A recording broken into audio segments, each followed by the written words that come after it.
आप देख रहे हैं LN news. API Virgaon in charge जे होते तेही तिथेच होते। ते तात्काळ तिथे रवाना झाले आणि त्यांनी तो जो संशयित इसम होता संतोष उर्फ भाईला चव्हाण याला ताब्यात घेतलं। त्याच्या अंगझडती घेतली मध्ये त्याच्यामध्ये काही संशयास्पद वस्तू मिळाल्या म्हणून त्यामुळे त्याला ताबडतोब ताब्यात घेऊन त्याला विचारपूस केली असता त्यांनी ते कबुली दिली।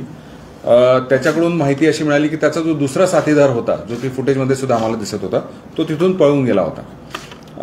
पण मग त्याला विचारपूस केल्यावर त्याचं लोकेशन आम्हाला तो MP मध्ये जाण्याच्या प्रयत्नात होता हे असं कळल्यानंतर तात्काळ LCBची टीम जी आहे रवाना केली आणि रात्री उशिरा आम्ही त्याला ताब्यात घेतलं।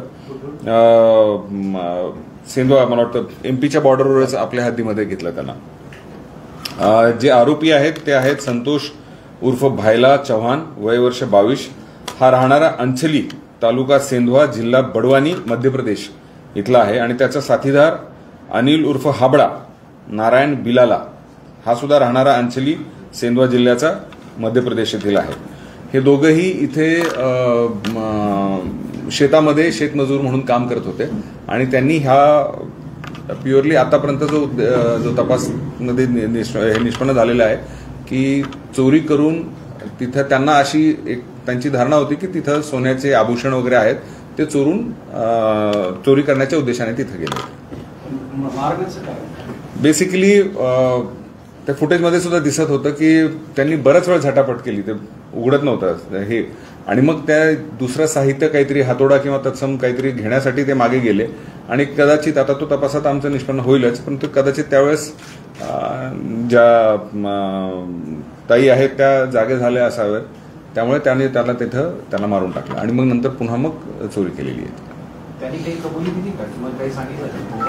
आतापर्यंत त्याच्याकडून आम्हाला जे चोरी गेलेला मुद्देमाल आहे त्यापैकी काही मुद्देमाल जो ह्याच्यात आहे मंदिरात आहे तो त्यांच्याकडून जप्त झालेला आहे आणि त्यांनी तो कबूल सुद्धा दिलेला। आतापर्यंत जो आमच्याकडे जे CCTVs आणि इतर ह्याच्यामध्ये चेक केला असता त्यांचा काही रेकॉर्ड आपल्याकडे नाही आहे, परंतु मग MP मध्ये मध्य प्रदेशचा रेकॉर्ड सुद्धा आम्ही तपासू आणि त्यांच्यामध्ये काही गुन्हे आहेत का त्याच्याबद्दल तपास चालू आहे।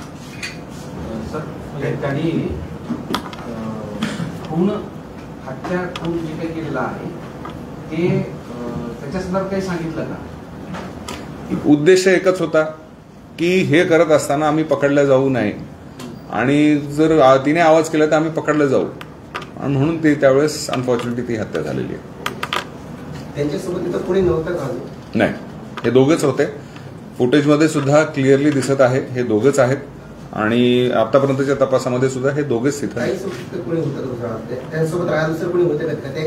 नाही नाही हे शेतमजूर म्हणून काम करतात। दिलेली चोरी करण्याचं नेमकं त्यांना शेतमजूर होते काम करत होते चोरी करण्यापर्यंत का गेले हे तिथं आसपास राहत होते आणि त्यांना ते मंदिर पाहिलेलं होतं, दानपेटी वगैरे पाहिलेली होती, त्यांना असं त्यांची ही धारणा होती की तिथं पैसा भरपूर मिळेल आणि जे देवीच्या मूर्तीवर काही आभूषणं असतील ते सुद्धा आम्ही चोरून त्याच्यातून पैसा मिळेल। दुसरी जी चोरी झाली होती नंतर त्याच गावामध्ये अजून तरी काही लिंक नाही आहे, तसं नाही। दुसरे सापडले तर दुसऱ्या चोरी नाही अजून त्याचं हे चालू